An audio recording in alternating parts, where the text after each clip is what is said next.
नमस्कार दोस्तों, कैसे हो आप सभी।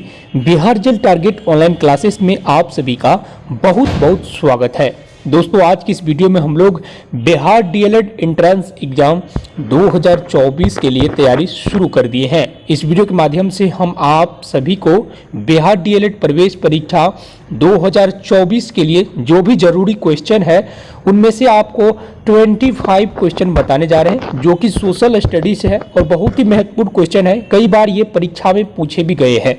बात करें अगर हम 2022 में भी इनमें से आपको 5 प्रश्न पूछे गए हैं। 2023 में भी लगभग आपको 2 से 3 क्वेश्चन जो है इस पीडीएफ से पूछे गए हैं। इसलिए आप इस वीडियो को अंत तक जरूर देखें, क्योंकि ये बहुत ही महत्वपूर्ण क्लास आपके लिए होने वाले हैं। एक एक प्रश्न को आप लोग जरूर नोट कर लीजिएगा। तो चलिए वीडियो को शुरू करते हैं। पहला प्रश्न आप सभी के लिए, ब्रह्म समाज की स्थापना किसने की थी। दोस्तों, अगर आप डीएलएड एंट्रेंस एग्जाम 2024 के लिए तैयारी कर रहे हैं तो ये प्रश्न आप जरूर याद रखिएगा, क्योंकि ये पूछे जाने वाले प्रश्न है। याद रखिएगा दोस्तों, जो हमारे ब्रह्म समाज की स्थापना है वो किसने किया था, तो राजा राम मोहन राय ने किया था। अब बात यहाँ पे आते हैं कि आखिर कब किया इनकी स्थापना। तो आपकी जानकारी के लिए बता दें कि ब्रह्म समाज की स्थापना जो है राजा राम मोहन राय ने 20 अगस्त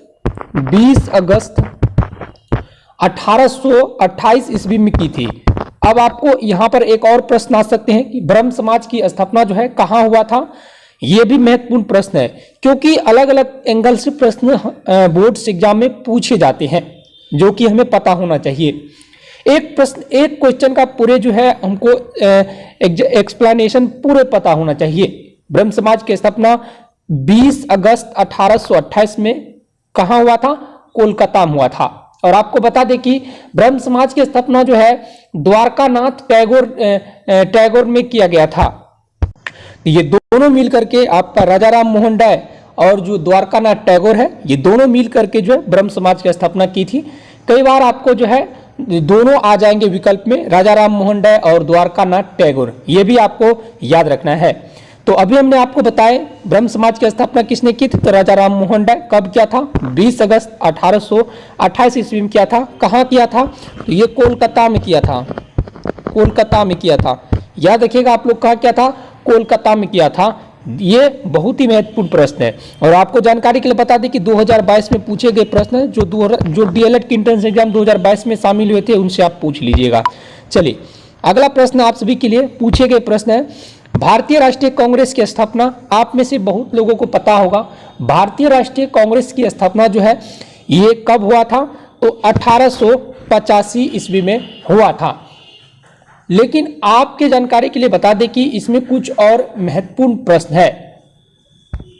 तो दोस्तों, जो भारतीय राष्ट्रीय कांग्रेस की स्थापना है वो एलन ऑक्टेवियम ह्यूम ने किया था, जिसे हम लोग सीधी तौर पे कहते हैं ए.ओ. ह्यूम। इसको हम लोग क्या कहते हैं, ए.ओ. ह्यूम।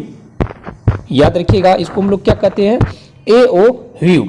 इसका जो फुल फॉर्म है वो होता है Elon Octavian Hume.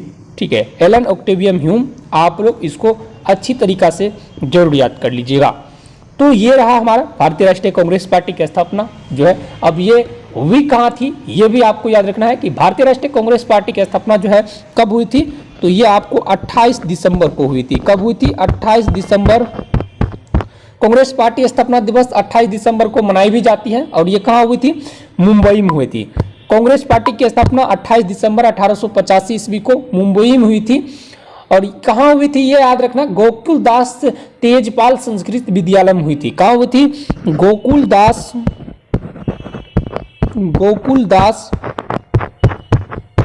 Tejpal Sanskrit विद्यालय मुंबई में हुई थी। और इनके जो महासचिव थे उस समय वो ए.ओ. ह्यूम ही थे, जिसको हम लोग एलन ऑक्टेवियम ह्यूम कहते हैं। और इसके जो पहले अध्यक्ष है, भारतीय राष्ट्रीय कांग्रेस के जो अध्यक्ष है वो व्योमेर चंद बनर्जी को नियुक्त किया गया था। यह भी आपको विस्तार से याद रखना है। चलिए, अब आपके लिए जो अगला प्रश्न है उनको आप जरूर देख लीजिए। 3 नंबर में देखिए, वेदों की ओर लौटो का नारा। ये बहुत ही महत्वपूर्ण प्रश्न है दोस्तों, और ये पूछे गए प्रश्न भी है। वेदों की ओर लौटो का नारा किसने दिया? तो देखिए यहाँ पर चार विकल्प है आपके सामने, रामकृष्ण परमहंस, स्वामी विवेकानंद, स्वामी दयानंद सरस्वती और इनमें से कोई नहीं। यहाँ पर बहुत ऐसे स्टूडेंट है जिसके अंदर कंफ्यूजन हो जाते हैं, तो याद रखिएगा आप लोग, जो वेदों की और लौटो की नारा जो दिया था वो स्वामी दयानंद सरस्वती ने दिया था। किसने दिया था? स्वामी दयानंद सरस्वती ने दिया था। और ये कब दिया था? 1875 ईस्वी में। ठीक है, ये 1875 ईस्वी में दिया था। और जिस समय जो है आर्य समाज की शुरुआत हुई थी, आर्य समाज की स्थापना की बात करें तो ये इसी समय होता 1875 ईस्वी में। किसने किया था? स्वामी दयानंद सरस्वती ने किया था। किसकी स्थापना? आर्य समाज की स्थापना। और देखिए आपको जानकारी के लिए बता दें कि ये बहुत ही महत्वपूर्ण प्रश्न है। आर्य समाज ऐसे भी पूछ सकता है कि आर्य समाज और वेदों, आर्य समाज की स्थापना जब किया था तो ये वेदों की ओर लौटो का नारा दिया था। कब? 1875 ईस्वी में। ये बहुत ही महत्वपूर्ण प्रश्न है, आप सभी इसको जरूर याद रख लीजिएगा क्योंकि ये परीक्षा में पूछे जाते हैं। चलिए देखिए, अब अगला प्रश्न आपका, चौरी चौरा वर्तमान भारत की किस राज्य में स्थित है? ये भी आपको पूछे जाते हैं। चौरी चौरा वर्तमान भारत की किस राज्य में स्थित है? बिहार में, मध्य प्रदेश में, उत्तर प्रदेश में और आंध्र प्रदेश में। तो दोस्तों आप सभी याद रखिएगा कि जो चौरी चौरा है वो वर्तमान भारत के उत्तर प्रदेश राज्य के गोरखपुर जिला में स्थित है। आपको पता होना चाहिए कि यही वो जगह है जहां पर चौरी चौरा नामक कांड हुआ था, उत्तर प्रदेश में।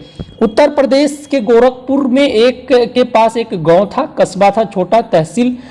ठीक है, वहीं पर जो है 4 फरवरी 1922 को जो है चौरा चोरी नामक कांड हुआ था। 4 फरवरी 1922 में पूछे भी जाते हैं।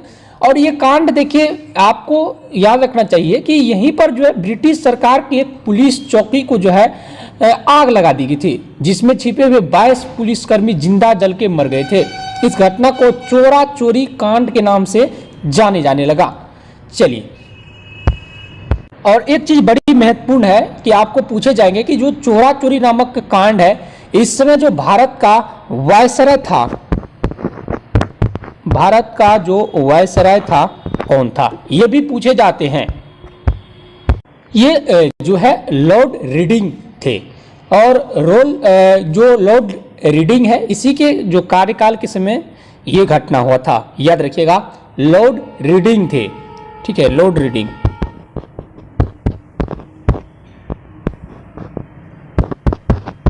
चलिए, अब अगला प्रश्न को हम लोग बढ़ते हैं। अगला प्रश्न इसमें क्या है उनको देखते हैं। अगला प्रश्न, महात्मा गांधी ने किस पत्रिका का संपादन किया था? यहां पर देख सकते हैं आप लोग, केसरी, मराठी, यंग इंडिया और बंगाली। तो आपकी जानकारी के लिए बता दें कि जो यंग इंडिया है, ये जो है यंग इंडिया जो पत्रिका है, इसकी संपादन जो है महात्मा गांधी जी के द्वारा की जाती है। और ये यंग इंडिया जो है ये लाला लाजपत राय द्वारा लिखी गई पुस्तक है। देखिए यहाँ पर बहुत ऐसे स्टूडेंट हैं जो फंस जाते हैं। यंग इंडिया किसने लिखा? ठीक है, किसने लिखा? ये बड़ी महत्वपूर्ण प्रश्न है, किसने लिखा? ये याद रखिएगा आप लोग, याद रखिएगा। यंग इंडिया नामक पुस्तक जो है लाला लाजपत राय ने 1916 में लिखा था। यहाँ पर प्रश्न फंस जाते हैं स्टूडेंट। क्यों नहीं फंसेंगे? क्योंकि सबको लगता है कि यंग इंडिया ये पत्रिका था, यंग इंडिया। लेकिन अगर बात करें पुस्तक की तो ये लाला लाजपत राय ने लिखा था यंग इंडिया पुस्तक। इसमें बहुत स्टूडेंट का यंग इंडिया देखेगा, महात्मा गांधी देखेगा, डायरेक्ट कहेगा यही होगा। लेकिन याद रखिएगा, अगर पत्रिका रहे तब महात्मा गांधी, लेकिन अगर पुस्तक रहे तो लाला लाजपत राय हो जाएगा। बड़ी महत्वपूर्ण प्रश्न है ये, यहाँ पर कई बार स्टूडेंट फंस जाते हैं, समझ गए? ये बहुत महत्वपूर्ण प्रश्न है। अगला प्रश्न है आपका, जो गांधी जी ने जो दांडी मार्च की आरंभ की थी, ये कब की थी? ये बड़ी इंपॉर्टेंट प्रश्न है। आपको जानकारी के लिए बता दें कि जो गांधी जी ने दांडी यात्रा का आरंभ किसके लिए किया था? तो ये नमक सत्याग्रह के लिए किया था। आपको पता नहीं, 12 मार्च याद रखिएगा, ठीक है, नमक सत्याग्रह। 12 मार्च 1930 को दांडी यात्रा के माध्यम से गांधी जी ने जो सविनय अवज्ञा आंदोलन का एक कार्य था, ठीक है, औपनिवेश था भारत में पहले, जो सविनय अवज्ञा आंदोलन हुआ था, ये सविनय अवज्ञा आंदोलन जो है ये 16 फरवरी 1930 में हुआ था। कब हुआ था? 16 फरवरी 1914 से वैसे शुरू हो गया था 1930 में, ठीक है। लेकिन इसके बाद फिर भी अगर इस औपनिवेश जो थे भारत में, उसमें वो जो है उसके लिए गांधी जी ने जो है अहिंसक सविनय अवज्ञा आंदोलन जो है शुरू की थी। और ये जो है सविनय अवज्ञा आंदोलन के 12 दिन बाद जो है 24 दिन बाद जो है 12 मार्च 1930 में की थी, और जो कि 6 अप्रैल 1930 तक जो है ये ब्रिटिश सरकार के खिलाफ चला था। कब तक? 6 अप्रैल। नमक सत्याग्रह का अंत कब हुआ था? दांडी मार्च का अंत तो 6 अप्रैल, याद रखिएगा। जो हमारा दांडी यात्रा था नमक सत्याग्रह, इसको लेकर के जो है 6 अप्रैल 1930 तक लगातार आंदोलन हुआ। 6 अप्रैल 1930 कब तक? 12 मार्च 1930 से 6 अप्रैल 1930 तक जो है सरकार जो है एकाधिकार खिलाफ और विरोध और हिंसक प्रदर्शन किया, ठीक है। यह नमक सत्याग्रह के लेकर किया था, ठीक है, गांधी जी ने। अगला क्वेश्चन है, अलीगढ़ आंदोलन का नेतृत्व किसने किया था? तो याद रखिएगा आप लोग, सैयद अहमद खान ने किया था। अगला प्रश्न, जलियांवाला बाग हत्याकांड 13 अप्रैल 1919 में हुआ था। सभी याद रखिएगा, ये बड़ी महत्वपूर्ण स्टोरी है, ये आप पढ़ लीजिएगा ज़्यादा। देखिए अब है सविनय अवज्ञा आंदोलन, जो आपको अभी बताए थे। सविनय अवज्ञा आंदोलन जो है ये 1920 कह रहा है भूज, 1930 कह रहा है अहमदाबाद, 1930 कह रहा है दांडी। सविनय अवज्ञा आंदोलन याद रखिएगा, सविनय अवज्ञा आंदोलन जो है 16 फरवरी 1930 में हुआ था, ठीक है। और ये कहाँ हुआ था याद रखिएगा आप लोग। तो ये बड़ी महत्वपूर्ण प्रश्न है। ये देखिए, ये जो सविनय अवज्ञा आंदोलन है ये कब शुरू होता है? तो ये आपको अभी जस्ट बताया कि 16 फरवरी 1930 में, 14 से 16 फरवरी 1930 के बीच ये शुरू होती है। और ये कहाँ से शुरू होती है? तो ये अहमदाबाद के स्थित साबरमती आश्रम से नमक सत्याग्रह के लिए दांडी यात्रा की शुरुआत होती है। आपको अभी बताए थे, दांडी यात्रा की शुरुआत की जाती है कहाँ से? अहमदाबाद स्थित साबरमती आश्रम, यानी गुजरात के अहमदाबाद स्थित साबरमती आश्रम से नमक सत्याग्रह की शुरुआत होती है, ठीक है। चलिए अब एक और प्रश्न आपको लिए, गांधी जी ने साबरमती आश्रम की स्थापना कब की थी? याद रखिएगा, गांधी जी ने साबरमती आश्रम की स्थापना 1916 में किया था। तो दोस्तों इस प्रकार हमने एक एक प्रश्न का एक्सप्लेनेशन सहित आपको कई छोटे बड़े प्रश्नों की जानकारी दी है, जो कि आपके लिए जरूरी है। इसलिए आप इस वीडियो को लाइक, और अगर आप डीएलएड की बेहतरीन तैयारी और प्रत्येक दिन अलग अलग सब्जेक्ट की क्लास चाहते हैं तो हमारे इस चैनल को जरूर सब्सक्राइब कीजिए। और डिस्क्रिप्शन में जाइए, अगर आपको पेड पीडीएफ चाहिए। ये छोटी मोटी क्लास मेरा नहीं चलती है दोस्तों, मेरी क्लास जो है लगातार 2022 से ही चलती है, और हर एक बार हम क्लास चलाते हैं डीएलएड का। तो अगर आप पेड पीडीएफ चाहते हैं तो डिस्क्रिप्शन में दिए गए व्हाट्सएप ग्रुप को ज्वाइन करके आप जो है 4 सब्जेक्ट की पेड पीडीएफ ले सकते हैं, जिसमें आपको A to Z साइंस का रहेगा, सोशल साइंस, सोशल स्टडी का रहेगा, और उसके बाद आपका रीजनिंग का रहेगा, हिंदी का रहेगा, जीके का रहेगा, यानी टोटल मिला करके आपको अलग अलग सब्जेक्ट मिला करके मैथ का आपको प्रश्न सेट रहेगा, मिला करके आपको दी जाती है। पेड ग्रुप में ज्वाइन होने के लिए हमारे डिस्क्रिप्शन दिए गए व्हाट्सएप ग्रुप के माध्यम से आप जा सकते हैं। तो अब आपको जो क्लास चलेगी वो रात में 7 से 8, उसके बाद 8 से 9, ये हमारे क्लास की रात में 8 से 9 2 टाइमिंग हो गए।